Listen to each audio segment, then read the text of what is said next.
أنت تفتكر أول سورة حفظها؟ أول سورة حفظها إيش هي من القرآن؟ أنا لا أذكر هذه الأشياء، لأنني تركته، أوصلته إلى من أخذ بيده. صحيح. أيوة.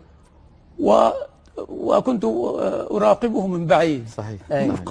طيب الآن العلاقة بين الدكتور أيمن السويد والشيخ ندار الطيان، هل ما زالت العلاقة بين أستاذ بتلميذ؟ لا شك، لا شك. بالنسبة لي لو أخذت أنا 100 دكتوراه أبقى أيمن سويد الصغير بين يدي أستاذي صاحب الفضل الذي لا أنساه.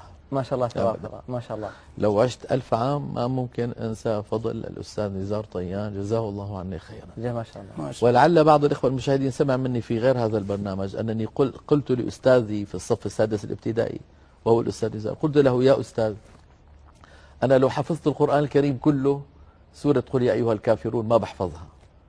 فقال لي: ولماذا؟ قلت له: إيه صعبة، ساعة لا أعبد ما تعبدون، ساعة ولا أنتم عابدون ما أعبد، ساعة هي بتخربط يعني. فتبسم حفظه الله وقال لي: إن شاء الله بتحفظوا القرآن وبتحفظ قل يا أيها الكافرون. ما شاء الله. والظاهر أنها كانت ساعة إجابة. ما شاء الله.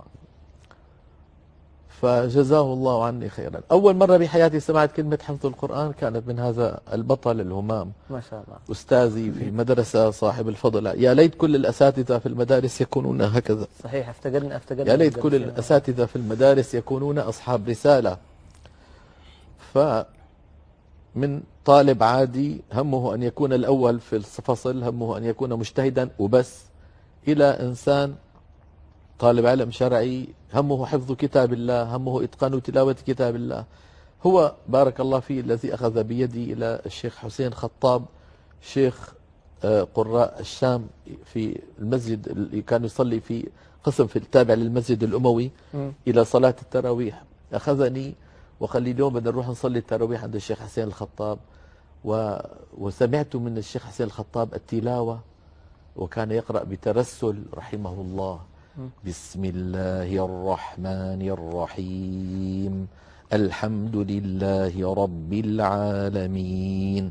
فكنت تسمع تلاوة وكأنها تتنزل الآن. طيب الشيخ ندار، بعد ما شاء الله ما وصل له الشيخ أيمن السويد، إيش شعورك أنت بالنجاح اللي وصل له الشيخ أيمن السويد، أو إيش ممكن توجه له كلمة؟ أنا كنت أتوقع هذه الدرجة العالية التي وصل إليها. ما شاء الله. كنت أتوسم فيه كل خير.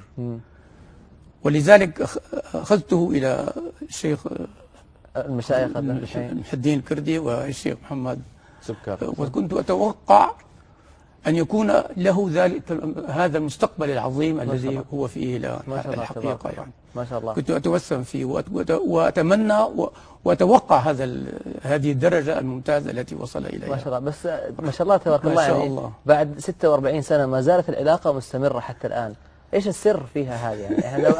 أنا بعرف السر. هذا من الوفاء، ما شاء الله. من شدة وفائه. ما شاء الله. من شدة وفائه ينسب كل الفضل إلي أنا.